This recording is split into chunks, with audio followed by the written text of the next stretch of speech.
right, sir. Let's do it. Ladies and gentlemen, Fox and Pheasant Club. I am your humble servant, Michael Jett. I'm joined tonight by my Russian oligarch, Jason Smith. My tracksuit on, just tracksuit for the purposes. I came directly over from Sun's football practice, so I appreciate you making the ginormous trek over from next door. It was rough. I am also supplying you with food for your services, so we call that an even swap. And bourbon. So, guys, happy November. Happy early Thanksgiving. If you know me, you know that I am champing at the bit. I got into that argument with my wife the other day. Chomping at the bit versus champing the bit. Both are acceptable, but originally champing at the bit. I still say chomping at the bit, but I'm champing at the bit on the eves of the week before Thanksgiving. Yeah. It's my favorite time of the year. It is a bourbon-centric holiday for me. If you saw, and you're only tuning into this this video, hopefully you saw on the Instagram page, I posted an amazing recipe for a dark chocolate bourbon pecan pie that is a staple at my house that will change your life. I don't think there's a better time of the year. There's a ton of leaves on the ground. It's getting cool outside. Baking spices are starting to be in the air. Savory. Well, it's your birthday. Oh, and that's right. It is my birthday. My birthday usually falls on the week of Thanksgiving too, which just everything comes together. So, so if you would have told me when we started this club that I would be featuring this bourbon, no way, ever, no way, I would have never believed you. I didn't know it existed. Yeah. Well, it didn't really exist. Yeah. It got launched really late here. Yeah. But they've obviously been at it for a while because of what we're pouring for you. So let me start by telling you what it is. So MacFarlane's Reserve, amazing story in your packet. It just talks about who MacFarlane was and his whiskey rebels in fighting in defense and in rebellion of the whiskey tax that George Washington created. I mean, you got a story there. It's amazing.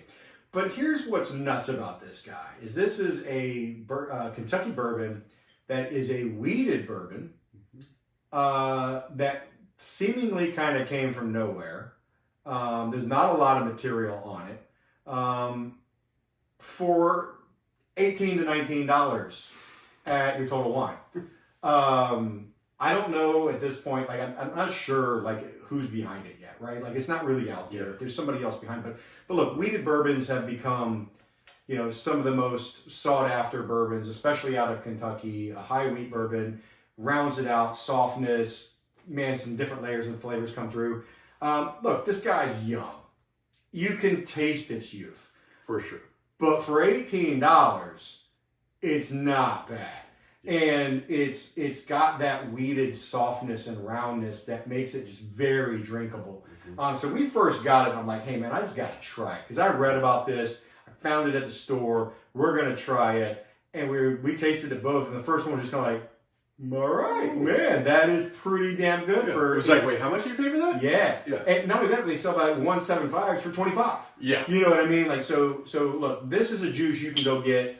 Now, this is when I say I would have never in a million years thought that MacFarlane's Ranch, our reserve, was going to provide anything that I was going to serve to not only the Not the Society, but definitely not the Fox and Pheasant group. No. Then I'm strolling along through Total Wine here, and I see this nice, pretty, burgundy box. And this is now a MacFarlane's Ranch Reserve.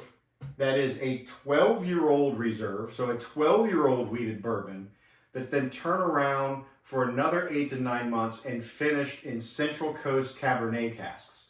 And it's barrel finished. Yeah, so I'm not normally, I'm not a big fan of sherry finishes, which is huge in Japanese whiskey.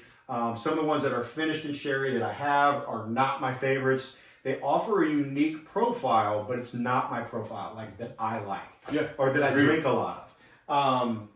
So I'm kind of looking at it, I'm going through it, and I start reading some notes on it. I try to find some people's reviews on it, and there's nothing out there. Like nobody's even touched it yet. And so I start kind of thinking about it. Look, it's not sherry, it's Cabernet. I think it's going to help with the fruit. I think it's going to help with what normally would come through in this guy, which is some of that cherry and all that stuff. When you start getting that kind of wine finish, I'm thinking this could be pretty special.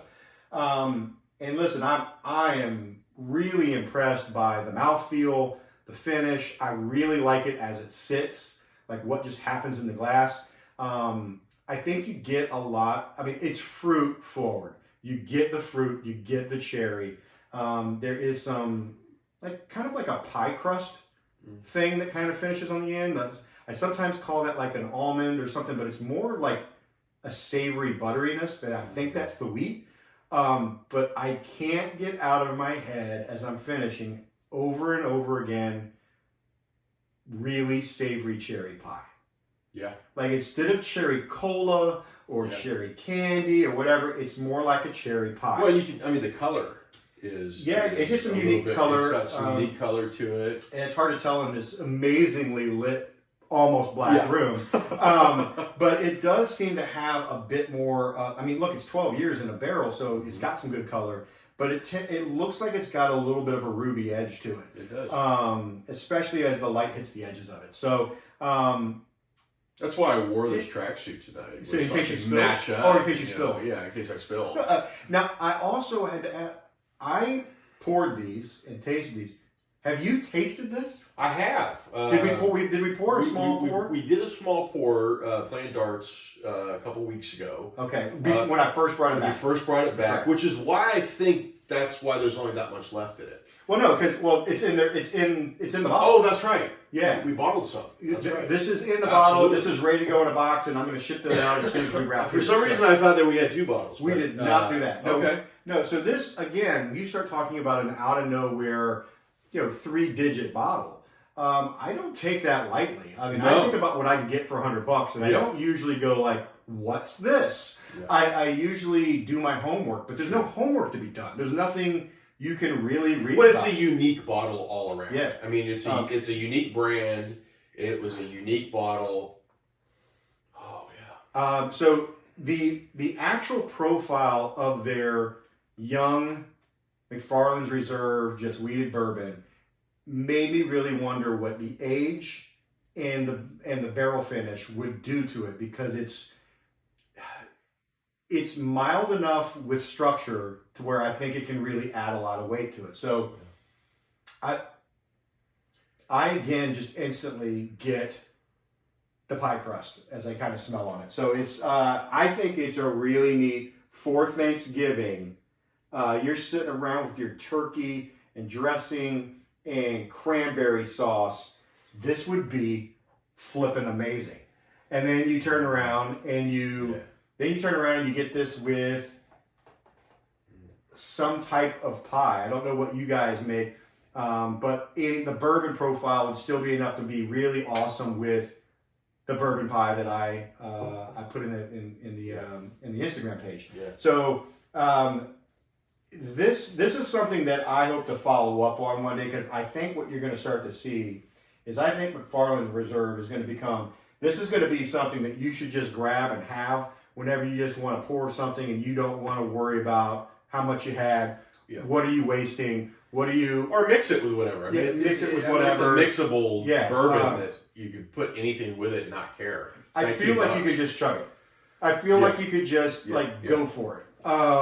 And it's just soft and round, and it's got the smells of... And it's different than what we've featured. It's a very young bourbon. Yeah. So, you're not... It's not our typical go-to kind of situation, but... It's not our Fox and Pheasant. No, not at all. But this guy is... I'm really, really impressed with it. I thought it'd be perfect for Thanksgiving. I thought I'd let you experiment on something that I know you would never see in a store and go, yeah, I'm going to pay, a bill for that. Yeah. I have no idea what it is, and what is the wine barrel going to do to it? $99 plus tax at most places. Yeah, somewhere in that ballpark. But it's a 12-year. I think it'll go up. Oh, almost any 12-year these days is going up. But I think the uniqueness, the fact that it's done with the sherry. I mean, it's something. Cabernet. I'm sorry, no Cabernet. sherry. No sherry. It's not sherry. It is Cabernet. Yeah. But the fact that it's done that way, which is unique. I mean, you don't see that a lot. So you definitely, on the first note, as I swallow, the oak comes through instantly. Roof of the mouth, I get the wood. So you get 12 years. 12 years in an oak barrel is gonna impact. 12 years always gets some wood. So Yeah. Oh, now that we can't keep that in there. You have a 12-year-old. You know, like that is not okay. That was not okay. Damn it, Jason. It was the tracksuit. Damn it, Jason. It was the tracksuit. All right, listen. I'm not gonna edit it. Let's be real. But if you have children in the room, earmuffs. Please apologize on my behalf. Earmuffs. Yeah. And I promise that Jason will. I'll clean it up. He'll clean it up. He'll do push-ups afterwards. That's right, for sure. But no. Again, listen, guys. 12 years in a barrel is going to impart some elements of wood. What we have seen in the past, especially as some of the things that get a little bit older, is when it starts to get like that wet oak, as opposed to like a nice bright oak or faint oak or toasted oak. And that's when we start to go like, I don't like it that much. Mm-hmm. This is not a wet oak. No. This is a very oaky. It is very, yeah, absolutely. Yeah. But the cherry just keeps kind of coming back around. This is one that as you sit with it, as you sip on it's fruity. And as it finishes, is going to impart some really unique flavors and smells in that glass. I think that this probably bourbon, more than any other bourbon, I encourage you to take both pours of your sample and drink them at the same night. Yeah. Because I think your second glass of it, your second pour of it, you're going to find a bunch of new different flavors. The vanilla, the line of vanilla is starting to come through a little bit more. And let it sit. Yeah. I'd recommend to let it sit for a little bit. The first one, if you're eager and you want to just get that sip in, then do it. But I think the longer it sits, the more the flavors come out. And it's just a very unique bourbon. And we were pretty, when he brought it over, I was pretty excited. It was like, MacFarlane 12 year? Yeah. But I was blown away by that. Yeah. So 90 proof, it's kind of on the sweet spot. It's where a lot of people cut to. So I'm getting a lot of cherry in the smell right now. Yeah. Too. So, and again, a 12-year wheated bourbon that's finished for almost another year in a Central Coast Cabernet barrel. So not sherry. Yeah, right. So super unique. I think this is an amazing Thanksgiving meal pour. So if you're so inclined, you're looking for something special to take over to the family dinner, this would definitely foot the bill, and what a cool story to kind of go along. Sure. If you don't want to take the piece of paper that tells the whole story of MacFarlane and his whiskey rebels, it's literally printed both on the back of the label and the back of the box. So as you present this and take this as a gift or like a family meal, hey, let's sip on this after dinner. It's a really cool story of American history at Thanksgiving time that you can kind of reflect on. So it just checked a lot of boxes. It checked a lot of boxes for the American Whiskey Preservation Society. Yeah, and what we're about. So that's cool. Although I do think that the woman that sold him this bottle, her name was Sherry. You just make that stuff up. I know. Yeah, nobody helped me. You're not allowed. All right, you're done. You're done with your tracksuit and your inappropriate pedophile jokes. Yeah. So guys, this will be one for the ages. Yeah, Jesus. So guys, thank you so much for all that you guys are doing to help promote what we're doing, to enjoy, to commenting, to listening. Even just occasionally I'm getting texts and calls just asking questions about what we sent them and following back up and how much you enjoyed it. That's why we're doing this. Trust me, it's not to make money yet. No. Yeah, we're not there. There's no money to be made. Yeah, so but we're having a blast. We're having fun finding this stuff. We're having fun sharing it. Hopefully you enjoy this. And even if it's not to your, like, hey, I liked whatever better, that's great. But now you're learning, and you're learning what you do and don't like. You're learning what, that there's actually, like wine or like beer, bourbon and whiskey can also fit themes and tastes and meals. You can pair these things. Yeah. This is going to pair amazing with Thanksgiving, trust me. And if you want to take this to your family, the cool thing is you can go find it at Total Wine right now because nobody else is really paying a bill for this. Well, and just know that we're the ones paying the $100 for it. You're not. You're getting to try it. Yeah. If you don't like it, awesome, move on. Yeah. If you do like it, then go buy a bottle. Yeah, really cool bottle. Listen, guys, again, thank you so much. I hope you have an amazing Thanksgiving. I hope you get to share it with your family and loved ones. If you're around in town and nowhere to be, I don't have anybody, so it's just Tina and I. Well, we might be having to do a late Thanksgiving just so we can have some people over. So listen, enjoy it. I hope you enjoy the bourbon, and we will circle back around just in time to send you some Christmas juice. Yeah, happy Thanksgiving. Happy Thanksgiving, guys, Enjoy. and cheers. Cheers. All right, bye-bye.